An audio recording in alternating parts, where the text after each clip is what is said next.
देखिए आज के इस वीडियो में हम पढ़ेंगे गणित कक्षा 10 का। तो आज मैं बता दूं, इसके पहले फिजिक्स का वीडियो अपलोड कर रहा था क्लास 12 का। अब रेगुलर 10th का मैथ का भी वीडियो अपलोड होगा और फिजिक्स का भी होगा और 11th का फिजिक्स मैथ होगा। तो आज मैं शुरू कर रहा हूँ गणित शुरू कर रहा हूँ पहला चैप्टर, जैसे वास्तविक संख्याएं।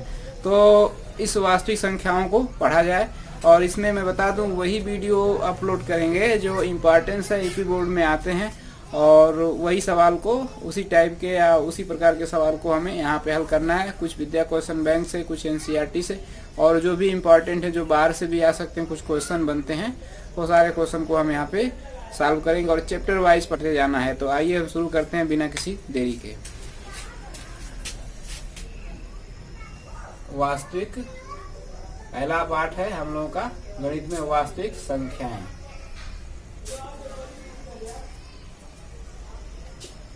तो वास्तविक संख्याएं का इंग्लिश है रियल नंबर्स।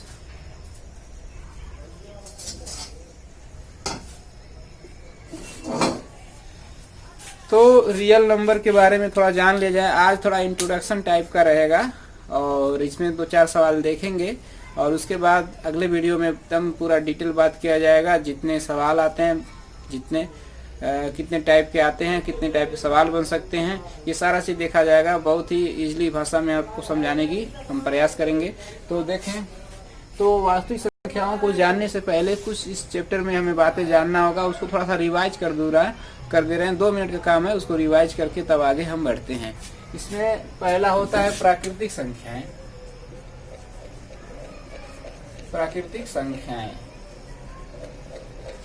प्राकृतिक संख्याएं इसको बोलते हैं नेचुरल नंबर।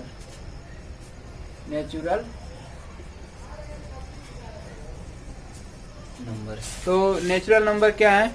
गणना में प्रयोग की जाने वाली सभी संख्याएं जो होती है नेचुरल नंबर होती है। और कहाँ से स्टार्ट होती हैं? 1 से। किस चीज को हमें गिनना होगा तो 1 से गिनेंगे और गिनते रहेंगे जहां तक चाहे हम गिन सकते हैं। और नेचुरल नंबर को n से दिखाएं तो ये जो होगा 1 2 3 4 5 एंड सो ऑन, जितने भी आएंगे। इस तरह से 100 भी जो आएगा वो भी क्या होगा? प्राकृतिक संख्या होगा। 10,000 भी होगा प्राकृतिक संख्या, उससे बड़ी प्राकृतिक संख्या। यानी सबसे बड़ी प्राकृतिक संख्या हम नहीं बता पाएंगे। अगर हम कहेंगे 10 लाख तो हम 10 लाख 1 कहेंगे, उससे बड़ी प्राकृतिक संख्या हो जाएगी। यानी छोटी 1 है और इसमें सभी धनात्मक होंगी, ये ध्यान रखिए। अब उससे होता है पूर्ण संख्या। तो पूर्ण संख्या 0 से स्टार्ट होता है, 0 1 2 3 एंड 4 एंड सो ऑन। ठीक है, तो इस तरह से ये जो होगा पूर्ण संख्या हमें प्राप्त हो जाएगी।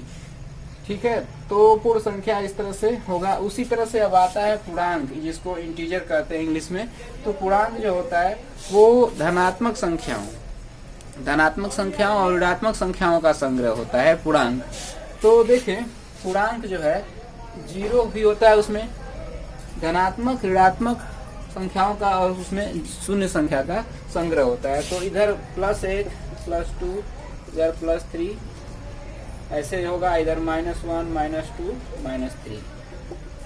ठीक, तो पूर्णांक में क्या होता है? शून्य संख्या होती है, धनात्मक ऋणात्मक संख्याओं का जो संग्रह होता है वो पूर्णांक होता है। इसको एक साथ अगर ऐसे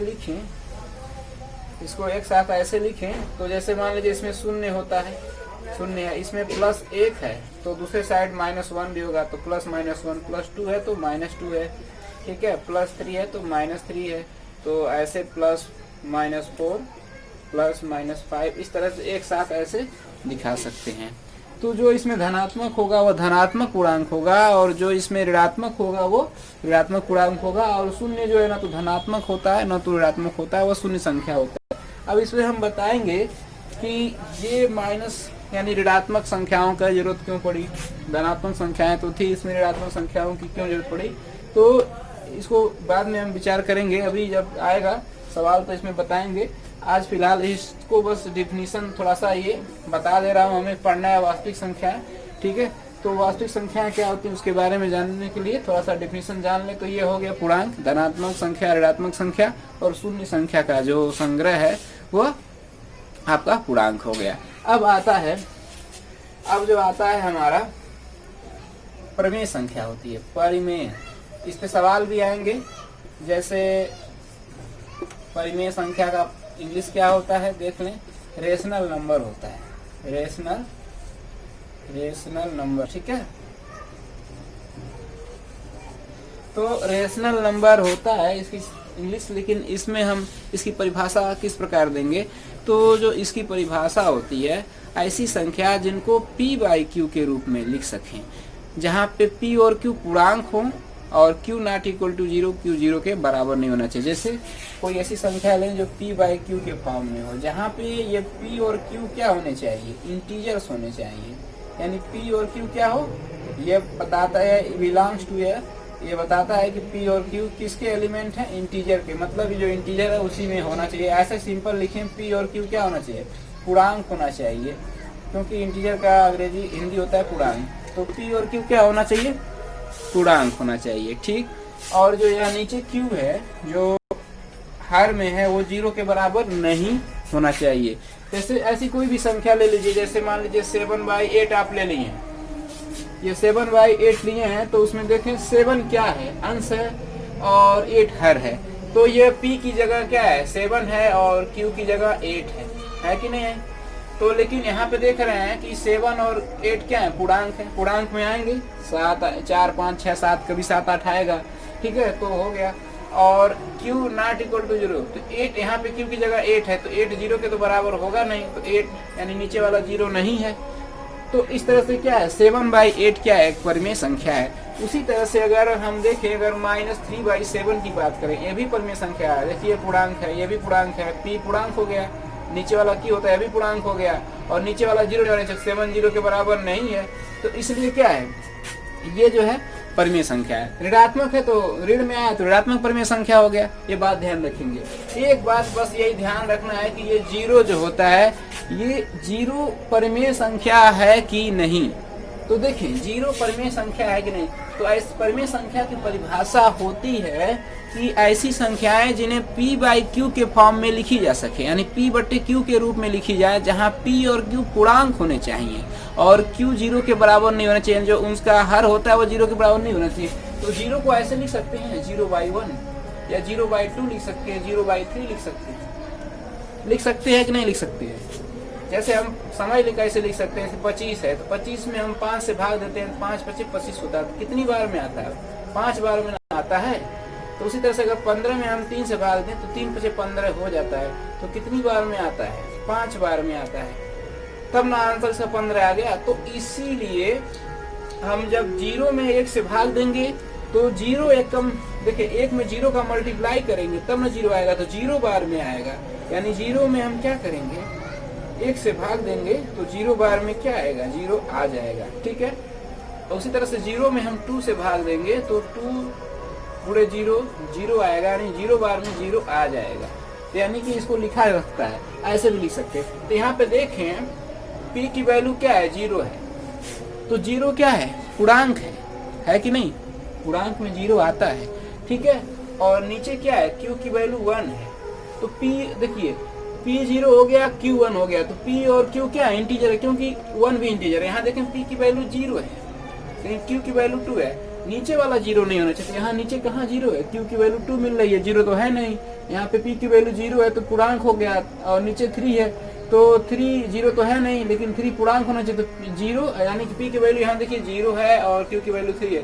तो देखें ये दोनों पूर्णांक हो गए, और q नॉट इक्वल टू 0 यहाँ भी है, क्योंकि 3 0 के बराबर तो है नहीं, 0 है।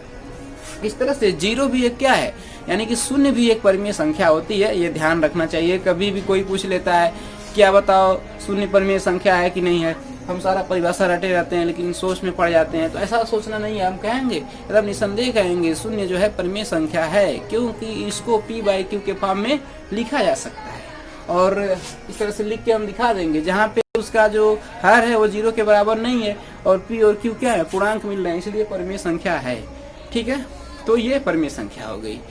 तो ये परिमेय संख्या हो गया। तो इसमें पूछता है परिमेय संख्याओं का प्रसार, देखते हैं इस पे सवाल आता है, सिद्ध कीजिए ये परिमेय संख्या शांत परिमेय संख्या है या अशांत आवर्ती परिमेय संख्या है। तो ये बातें अब हम जानेंगे कि परिमेय संख्या का जो दशमलव प्रसार होता है शांत होता है ठीक है, अशांत आवर्ती कैसे होता है, इस सब के बारे में जानेंगे। तो आइए जानते हैं कि शांत दशमलव क्या होता है। शांत जो परिमेय संख्या है उसका शांत प्रसार क्या है, उसके दशमलव जब प्रसार करते हैं तो शांत परिमेय संख्या कैसे होती है देखते हैं। तो देखें,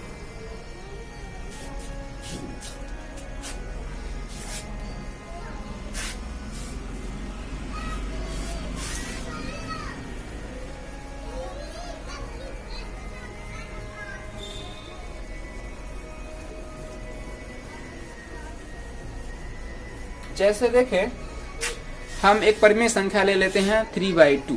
3/2 एक क्या है, यहाँ नहीं चल रहा है, इसे पोंछ देते हैं। तो देखें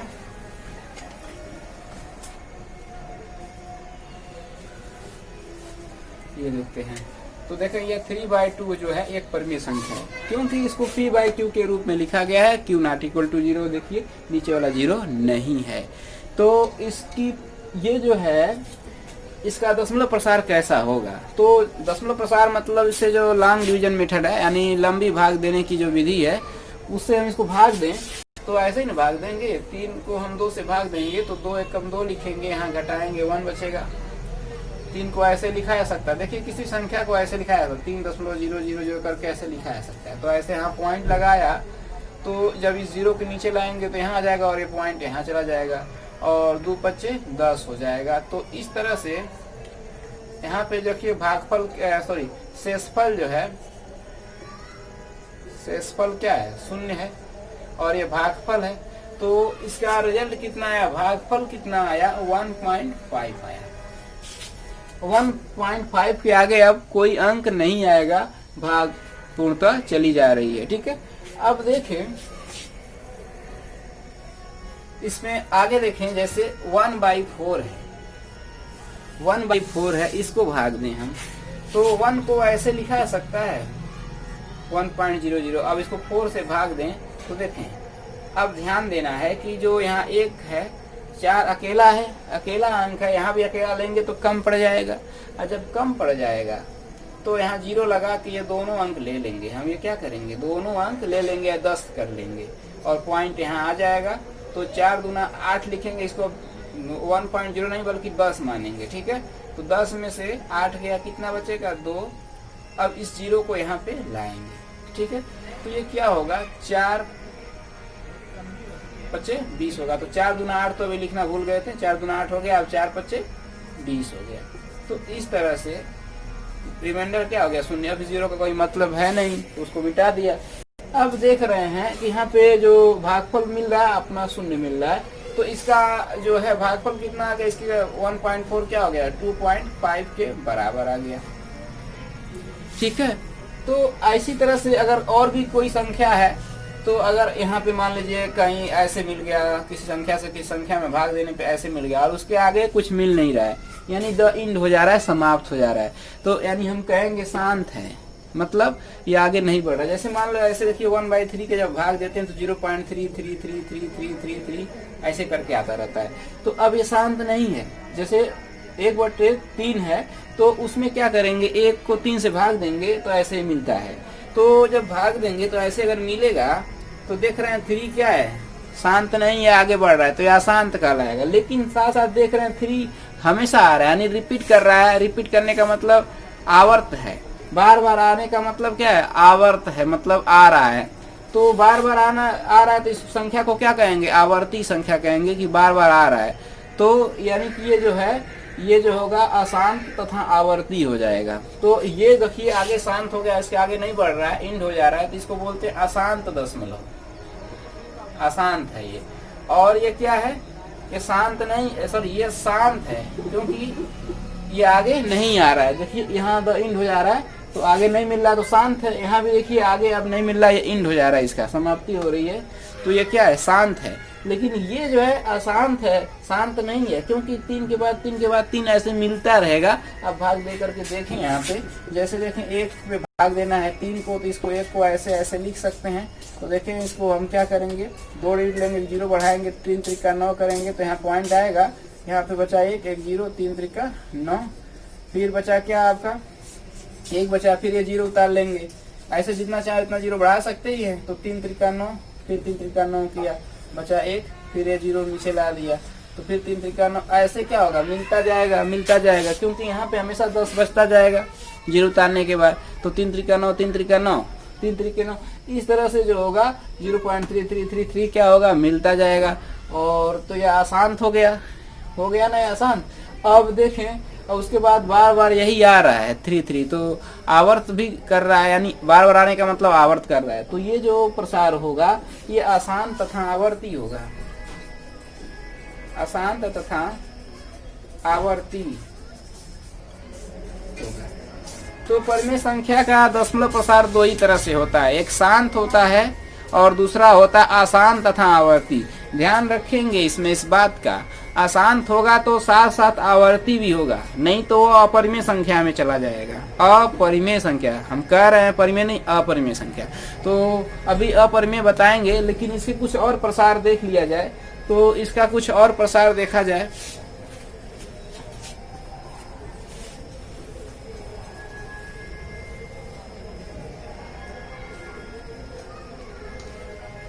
तो देखें,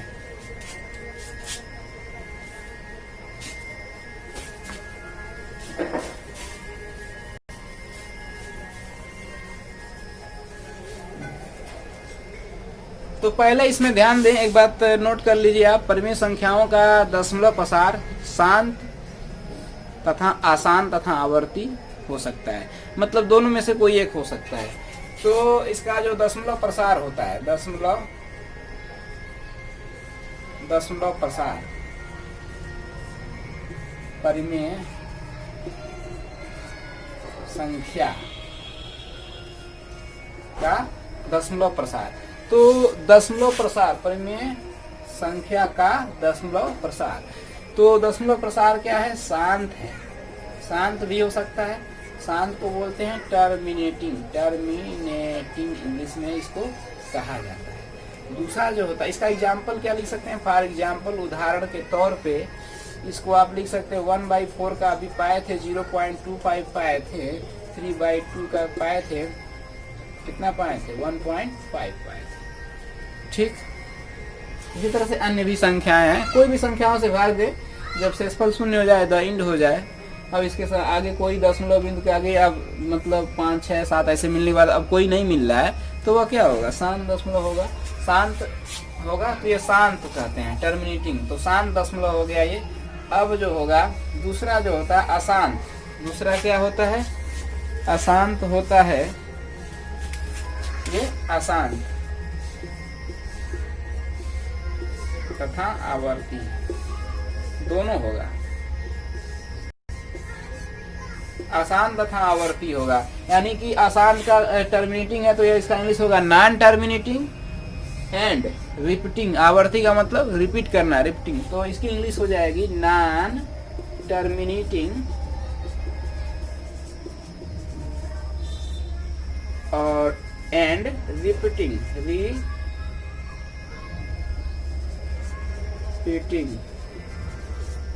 नॉन टर्मिनेटिंग और एंड रिपीटिंग, यानी रिपीट करना चाहिए।